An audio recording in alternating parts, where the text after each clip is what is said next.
Olá pessoal, aqui é o Renato Haddad.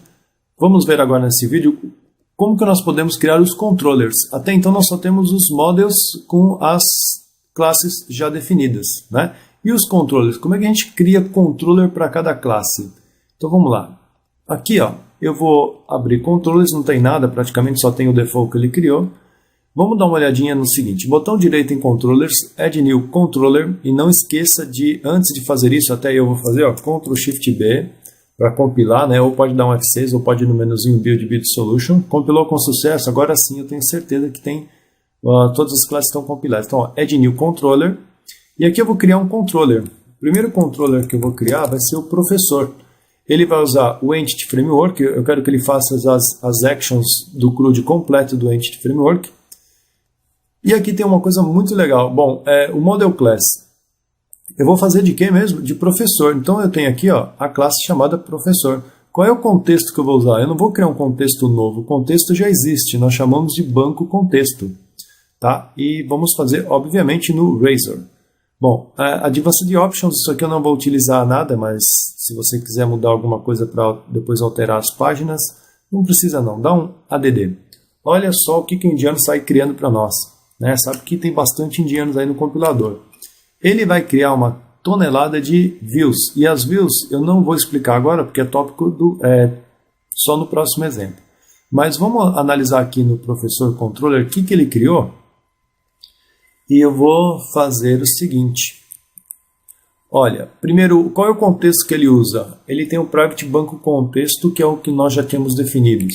Ele cria aqui um view result, que é o index, que é a página principal, né? Então toda vez que você chamar o index do action de quem? Do professor, ele já retorna exatamente uma lista de professores. Se você mandar pesquisar um details, está aqui, ó, details barra o nome do ID, esse ID é o que vai passar aqui como parâmetro. Por quê? Porque ele vai dar um find na chave primária. Obviamente, se ele dá um find na chave primária, ele vai automaticamente localizar o professor em si. Tá? E aí tem os demais elementos, ó, create, aqui não tem novidade nenhuma, para salvar, para editar, e lá embaixo para excluir. Né? Até aqui, super tranquilo. Bom, vamos criar uma action agora, um outro controle, ó, add new controllers.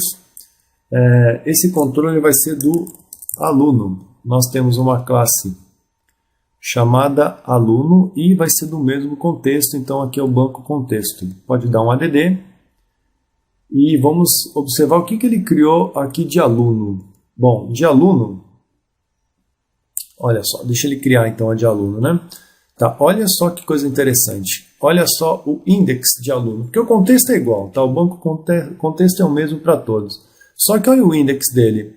No index de aluno, ele vai falar o seguinte, ó, ele vai criar um var. Quem é o var? É um iQueryable de out of t. Quem é o t? Para nós é professor. Então, mas nós estamos em aluno, então, mas ele vai saber que quando você pedir para retornar o aluno, ele já te retorna uma coleção de dados que é o professor daquele aluno. Então ele usa também um include. Esse include é um dos tópicos mais importantes que existem, né? Que ele inclui o professor em si, tá? E retorna a lista do aluno do professor referente àquele aluno. Já aqui no modo bom, details não tem segredo nenhum. Olha só o create, quando ele faz o create. Ele coloca no viewBag, lembra o viewBag? Ele é um objeto dinâmico, então tem um ID chamado ID professor, que ele vai saber quem é, que é para ele poder jogar alguma coisa. Mas quem é esse alguma coisa? Select list, que ele colocou ali. Você concorda que um aluno sempre vai ter um professor? Vai. Então, ó, ele passa aqui no contexto a entidade chamada professores, e aqui na chave, como ele está usando select list, ó, select list, se você der um F12 nele, ele tem um enumerable, você pode passar, ele tem várias sobrecargas, né? Mas uma delas aqui, ó, o data value field, tá? E o data text field, ou seja, vamos dar uma olhadinha ali, ó, o data value field vai ser esse daqui, e o data text que ele vai mostrar. Se você pegar a entidade professores, né? Então vamos pegar aqui só para só para prestar atenção nos meus models, temos professores. Cadê o professor? O professor tem uma propriedade chamada nome. Opa, excelente. Quem é esse nome agora? É esta propriedade aqui, ó. Tá? Então ele vai pegar o ID professor, que é o value field, e o text field que ele vai mostrar é o ID professor. Exatamente essa mesma ideia Então aqui é no create, tá? E retorna a view dele. E quando ele criar der um create, ele vai retornar o professor selecionado. Isso, aqui é a mesma coisa, tá? Então aqui ó, no select list, vamos dar um F12 de novo, e tem uma outra sobrecarga, que é essa última aqui, que ele passa o objeto selecionado. Vamos voltar aqui, ó. Ele passa o selected value, que é o objeto selecionado, como objeto. Então, para esse caso aqui, ó, quando ele criar um elemento, ele vai passar o ID do professor que foi selecionado. Tá? Então, isso aqui vale para o create, o edit, delete, deixa eu ver aqui, o delete não tem nenhuma coisa a ser acrescentada. Então, vamos adicionar agora mais um controller, que é o controller do tópico. Esse controller do tópico, nós temos a entidade tópico, o contexto é o mesmo, pode dar um add. E basicamente o tópico também tem todas as relações com o professor, portanto, isso, agora que ele criou, vamos dar uma analisada aqui, ó. Tá aqui, ó, professor, ele já tem, então ele dá um include, quando você tem um tópicos, um professor tem um tópico, então ele traz o professor referente àquele tópico. A mesma ideia para os demais métodos que eu expliquei anteriormente, aqui é igual, tá? Bom, vamos voltar lá em professor. Vamos pegar aqui, deixa eu fechar uma coisa, aqui vou dar window close all, porque tem muita coisa aberta. Vamos pegar o contexto, esqueçam as views, vamos pegar aqui, ó, professor controller. Pega o professor controller. Então, o professor controller, dá uma olhadinha aqui no Details, né? Se você perceber aqui Details, ele só te traz o quem? Professores, né? Então, olha só que interessante. Vamos comentar essa linha aqui e vamos adicionar uma outra linha que ele vai retornar do tipo professor. Vamos chamar aqui de professor, que é a mesma variável, só que aqui vai ser o seguinte, ó, db professores.include. Então, nós vamos incluir uma lista de quem? De alunos. Eu quero saber quais são os alunos deste professor. Ponto include. E aí vem o que? Os tópicos, né? Aqui eu tenho também tópicos. E aqui eu vou dar um Enter. Então, quando ele pesquisar tudo isso, me retorna o quê? Vou usar aqui um single. Ele me retornar uma expressão lambda que é o professor em si, onde o P for igual a quem? P.id professor igual ao ID que foi passado como parâmetro, ponto e vírgula, e acabou. Deixa eu só dar um Enter aqui, ó, para de repente deixar um pouco mais organizado para você. Mas, se você perceber, ó, toda vez que você coloca um ponto include e ele pede o quê? Qual é a string, né, que você vai utilizar, que é na verdade é o link, né, a expressão em si, qual é a entidade que ele vai pegar, tá? Então, aqui eu estou exatamente dizendo para ele isso. Quando você pesquisar o professor, me retorne também os alunos e os dados de todos os tópicos do respectivo professor. Pô, interessante isso, hein? Claro, aqui eu posso vincular Ctrl S para salvar. Bom, aqui nos professores eu gostaria de chamar a atenção pelo seguinte, ó, o ViewResult é a classe que representa como vai ser renderizada a visualização, tá? Então você tem o ViewResult que retorna a lista de professores, aqui o ViewDetails também, e quando você tiver ações, né, para criar um professor, por exemplo, ele tem uma ActionResult que vai receber aqui no HTTP post, né? Se foi mandado via HTTP, vai cair aqui no ActionResult que vai criar o quem? O professor, ele recebe o professor, um objeto do tipo professor como parâmetro. Se o model state for válido, aí ele vai adicionar e dar um save change e redireciona para o action do index.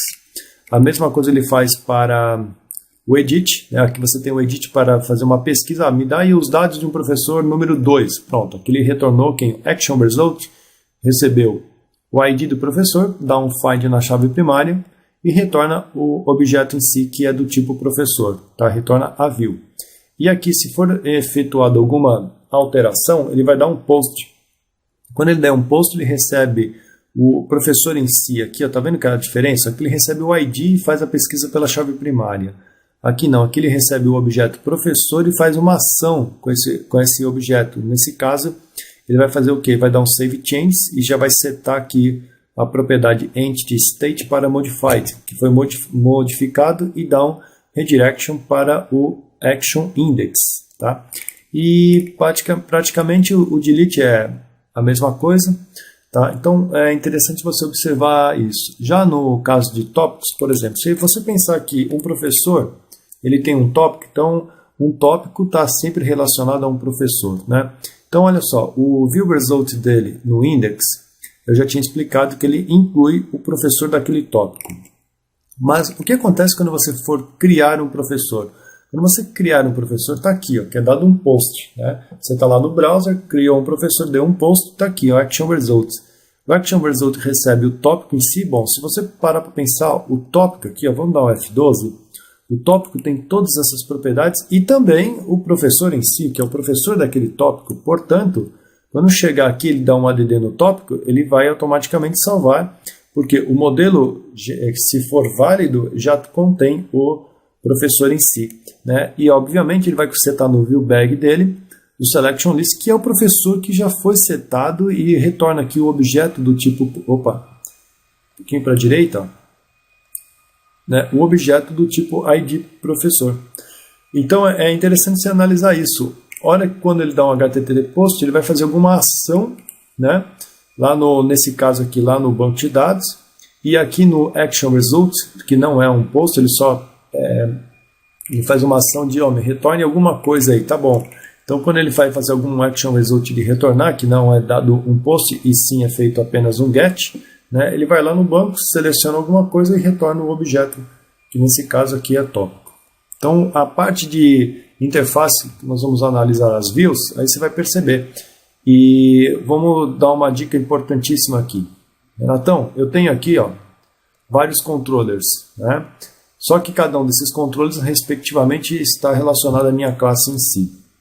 Primeira coisa se eu tiver uma regra de negócio, cara, a regra de negócio não é de costume colocar dentro do controller, porque pode ser um processo que requer algum código complexo. Então você cria uma classe à parte, faz com que o seu controller acesse, né, acesse essa classe. Por exemplo, imagine que você tenha que criar aqui um tópico, né? Então, se houvesse uma regra de negócio, você pode instanciar a sua regra de negócio aqui dentro, faz o que tem que fazer, passando parâmetros, etc. Ele vai retornar alguma coisa, e aí você tem a condição de que toda a regra de negócio vai estar isolada. Então, é uma boa prática a ser utilizada em aplicações MVC. Tá? Então, a ideia é deixa o controller o mais básico possível, só com aquelas funcionalidades do controller em si. Qualquer outra regra ou código necessário a ser acessado, coloque numa classe à parte e faça referência a ele. Tá? Então, basicamente, até aqui é isso.